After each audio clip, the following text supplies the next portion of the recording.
Good morning, dear student. Welcome to the online classes of St. Lawrence School. I, Ruksar, and I am going to teach you today English language of class 8, chapter 3rd from your book, that is clauses. Clauses, a group of words which forms part of a sentence and contains a subject and a predicate of its own, is called a clause. It has a complete meaning by itself. Dear student, in my last video, I told you about phrases. Like for example, if I say that of gold. So of gold, this is a phrase because from this only we are not able to understand the complete meaning of the sentence, and there is no verb and no predicate in this sentence. But if we write, she has a ring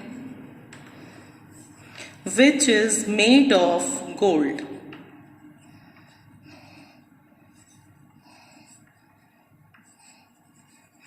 Now from this, now we are able to understand the complete meaning of this sentence, and this part of the sentence which is made of gold is clause, because in this part there is a subject and this part is a predicate and verb is also there, so it is conveying a complete meaning. So this is a clause. In the same way, examples are given here. She has a ring which is made of gold. John bought a new car. This is also an example of clause. So on the basis of their usage, their clauses divided into two parts, mainly divided into two parts. The first one is main clause and the second one is subordinate clause. Main clause, it can stand on its own as a complete sentence, and it is also called independent clause. Let's talk about the main clause. What is this main clause?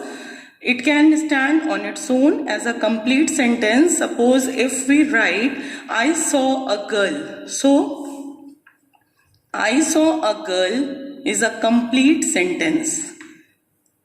And it doesn't need any other clause or any other group of words to make it complete. So, I saw a girl, there is a subject and a predicate. So, this is a main clause, okay, and it can stand on its own and it gives us a complete meaning. But the next one is subordinate clause. Subordinate clause is also called dependent clause. It cannot stand on its own as a complete sentence. For example, if we write, I saw a girl who was dancing. So if we write only who was dancing, then this sentence is incomplete. Who was dancing? There is a subject and predicate, but the meaning of this sentence is incomplete. But when we have to add some main clause in it. That's why it is called dependent clause, means subordinate clause. Then it cannot stand on its own and to make it a complete sense. Now further, that subordinate clause is divided into three main parts. That the first one is noun clause, second is adjective clause, and the third one is adverb clause. Now first is noun clause. What is this noun clause? A noun clause is a group of words which contains a subject and a predicate of its own, and it does the work of a noun.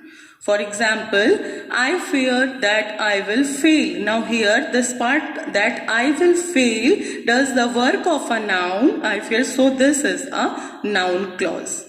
Next sentence is, I knew where I could meet them. Now here, where I could meet them is a noun clause. Second part is adjective clause. What is adjective clause? An adjective clause is a group of words which contains a subject and predicate of its own, and it does the work of an adjective, and it answers the question of what kind, how many, or which one. For example, if we say that she talked with a girl whose eyes were black. Now here we are talking about the eyes of the girl. We are talking about the quality of eyes of girl. So whose eyes were black is an adjective clause. Then the third one is adverb clause. Adverb clause is a group of words which contains a subject and a predicate of its own, and it does the work of an adverb. Means it modifies to the verb, noun and pronoun. It answers the adverb question. What question? How, when, where and why. Means it modifies verb, adjective and adverb. For example, if we write you may sit wherever you like. Now here we describe about the verb sit. Okay, so wherever you like is an adverb clause. Next is, now let's move towards the exercises. Here some exercises are given. If we have to pick out the adjective clauses from in each of the following sentence, like first one is, he tells a tale that sounds untrue. Now here it is describing about the tale that sounds untrue. So this part that sounds untrue is an adjective clause. I met a boy whose eyes were blue. Now here the eyes of the boy is described. So whose eyes were blue is an adjective clause.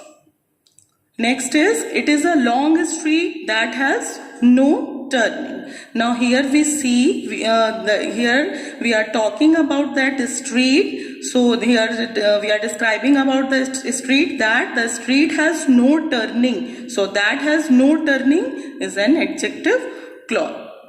Now if we have to pick out the noun clause from these sentences, then I do not know when I shall return. So when I shall return, there is a subject and predicate. So this is a noun clause because it describes the noun. We expect that we shall get a prize. Now here that we shall get a prize is a noun clause. There is no meaning in what you say. Now what you say is a noun clause. Next is, if we have to pick out adverb clauses from this sentence, then I shall wait here until you come. Now here we are describing about the wait, that until you come. So until you come is an adverb clause. We cannot go out while it is raining. So now this is describing the adverb here in this sentence. So it is, while it is raining is an adverb clause. Third sentence is, they came after darkness had fallen. Now here after darkness had fallen is an adverb clause. So that's all about clauses. I hope you all have understood. Till then, stay safe, stay home. Thank you.